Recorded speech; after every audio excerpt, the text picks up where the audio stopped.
कहा जाता है कि अपने महल से बाहर भ्रमण के दौरान सिद्धार्थ ने एक बूढ़ा अपंग व्यक्ति, एक रोगग्रस्त व्यक्ति, एक मृत व्यक्ति और एक तपस्वी को देखा।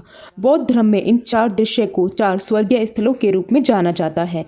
सिद्धार्थ इन सभी को देखकर बहुत निराश हुए और उन्होंने निश्चय किया कि वो अब महल में नहीं रहेंगे। उन्होंने महल को छोड़ने का फैसला कर लिया था, पर इस बात को वो अपने पिता को, अपनी पत्नी यशोधरा को नहीं बता सकते थे। अगर वो ऐसा करते तो शायद उनकी पत्नी उन्हें महल छोड़कर नहीं जाने देती, या फिर वो खुद भी उनके साथ चली जाती। और ऐसा ही हुआ। सिद्धार्थ ने अब निर्णय कर लिया था कि अगर उसे सत्य की खोज करनी है तो उसे महल छोड़कर जाना ही होगा। एक रात उन्होंने अपने साथी और दोस्त छंदक से अपने प्रिय घोड़े को मंगवाया। छंदक समझ चुका था कि राजकुमार सिद्धार्थ महल छोड़ने का मन बना चुके हैं। छंदक को यह भी ध्यान था कि सिद्धार्थ के पैदा होने के बाद ज्योतिष ने भविष्यवाणी की थी, जिसके अनुसार सिद्धार्थ को एक दिन एक महान सन्यासी बनना था। हाल ही में लिखी गई कहानियां बताती है कि उस रात महल को छोड़ने से पहले वो अपने पत्नी के कमरे में गए और दूर से ही उसे देखा। उनकी पत्नी यशोधरा सो रही थी और यशोधरा से सटकर उनका पुत्र राहुल भी सो रहा था। वो चाहते थे कि वो अपनी पत्नी को बताकर महल छोड़कर जाए, पर वो ऐसा नहीं कर सके। उनके हाथ खुद ही रुक गए। फिर वो अपने प्रिय घोड़े पर छंदक के साथ चले गए। कहानियां तो ये तक कहती है कि महल के सभी द्वार खुद ही खुल गए। सभी द्वारपाल कुछ समय के लिए मूर्छित हो गए और जब सिद्धार्थ महल से बाहर चले गए तब जाकर उन्हें होश आया। अपने महल, अपनी संपत्ति और अपने पूरे परिवार को 29 साल की उम्र में सिद्धार्थ ने छोड़ दिया। शायद उन ज्योतिष की भविष्यवाणी एक हद तक सही साबित हो चुकी थी। सिद्धार्थ ने अपनी विरासत को त्यागते हुए जीवन के दुख को दूर करने के तरीके सीखने में समर्पित कर दिया। महल छोड़ने का विचार उन्हें उस साधु से आया था जिसे देखकर वो काफ़ी प्रभावित हुए थे, जिसने सत्य की खोज के लिए संन्यास ग्रहण कर लिया था और एक कठोर जीवन जी रहा था। अपने राज्य और प्रियजनों को पीछे छोड़कर सिद्धार्थ एक भटकते हुए साधु बन गए। यह दिखाने के लिए उन्होंने अपने बाल काट दिए। उन्होंने सांसारिक जीवन शैली को त्याग दिया था और खुद को गौतम कहने लगे थे। इसके साथ ही वो अब फटे पुराने वस्त्र पहनने लगे थे और एक स्थान से दूसरे स्थान पर घूमते रहते थे। सत्य की खोज में उन्होंने कठोर से कठोर मार्ग अपनाया। भोजन, जल, सब कुछ त्याग दिया।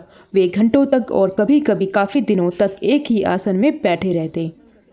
इस कठोर तप को देखकर उनके 5 शिष्य बने जो गौतम को अपना गुरु मानते थे। बहुत कम भोजन खाने के कारण अब वो दुबले पतले हो गए और उनका स्वास्थ्य कमज़ोर रहने लगा था। 6 साल तक की उनकी ये कठोर तपस्या से वो कुछ अर्जित नहीं कर पाए। उन्हें लगा था कि इससे उन्हें आत्मज्ञान की प्राप्ति होगी। वो ध्यान में बैठे और केवल जड़, पत्ते और फल खाया, यहाँ तक कि अब प्रश्न जीवन मरण का आ गया। और एक दिन शारीरिक कमजोरी की वजह से वे बेहोश हो गए।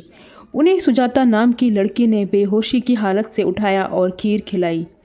यही वो कारण था जिससे अब वो सोचने लगे थे कि ना तो मेरा महल में विलासिता का जीवन अच्छा रहा और ना ही जंगल में एक तपस्वी के रूप में मेरा जीवन स्वतंत्रता का मार्ग है। अतिरेकों से मुक्ति प्राप्त नहीं की जा सकती है। अपने इस दयनीय स्थिति से अवगत होकर उन्होंने यह निश्चय किया कि भोजन को त्याग देने से केवल मृत्यु की प्राप्ति की जा सकती है, सत्य को नहीं खोजा जा सकता। उन्होंने कहा कि अत्यधिक तप करके अपने शरीर को अत्यधिक कष्ट देना, तप करना कदापि नहीं हो सकता। अब उन्होंने भोजन फिर से ग्रहण करना शुरू कर दिया। इसके कारण उनके शिष्यों ने उन्हें छोड़ दिया। वो कहते हैं कि जो साधु भोजन तक का त्याग नहीं कर सकता वो हमारा गुरु बनने लायक नहीं है, और वो गौतम को अकेला छोड़कर चले गए। अब गौतम के समक्ष सबसे बड़ी समस्या थी, आखिर वो ऐसा कौन सा मार्ग अपनाए जिससे कि उन्हें जीवन मृत्यु के सत्य का रहस्य जानने को मिले। इसके लिए वो अपने समय के सबसे बुद्धिमान शिक्षकों के साथ रहे और अध्ययन किया। उनमें से कोई भी नहीं जानता था कि दुख को कैसे समाप्त किया जाए, इसलिए उसने खुद ही खोज जारी रखी। इसके लिए वो काफ़ी दिनों तक भटकते रहे और एक दिन उन्हें एक वीणा वादक दिखा। वीणा वादक जब भी वीणा की तारों को बहुत कसकर बांध देता तो संगीत मधुर नहीं निकल पाता था, और अगर वो तारों को ढीला छोड़ता तब भी संगीत नहीं निकलता। वो इस निष्कर्ष पर पहुँचे कि जिस प्रकार किसी वीणा के तारों को ज़ोर से खींचने पर वो टूट जाते हैं और अगर ढीला छोड़ दे तो संगीत के स्वर नहीं निकल पाते। मधुर संगीत केवल तभी निकलता है तब जब तार की कसावट कहीं बीच में हो, ना ही बहुत ढीली हो और ना ही बहुत कसी हुई। इसी प्रकार जीवन के लिए भी उन्होंने मध्यम मार्ग की बात कही। मई की पूर्णिमा के दिन वो बोधि वृक्ष के नीचे गहरे ध्यान में बैठे और बोले, मैं इस स्थान को तब तक नहीं छोड़ूंगा जब तक मुझे दुख का अंत नहीं मिल जाता। कहानियाँ बताती है कि इस गहरे ध्यान के दौरान बहुत बार दुष्टों ने उनके ध्यान को भंग करने का भी प्रयास किया। कई बार रात के दौरान दुष्ट वहाँ आता और ध्यान को भंग करने का प्रयास करता। सबसे पहले उसने गौतम को प्रसन्न करने के लिए अपने खूबसूरत बेटियों को भेजा। उसके बाद उसने अपनी सारी ताकतों का प्रयोग किया। अंत में उसने अपनी राक्षसी सेनाओं को हथियारों के साथ भेजा, पर वो सफल नहीं हो सका। संघर्ष समाप्त हुआ। गौतम अपने ध्यान से जगे। कहते हैं कि इसके बाद उन्हें ज्ञान प्राप्ति हो गई थी। उन्हें सुबोधि प्राप्त हो गई। उन्हें दुख का कारण और इसे कैसे दूर किया जाए इसका एहसास हुआ।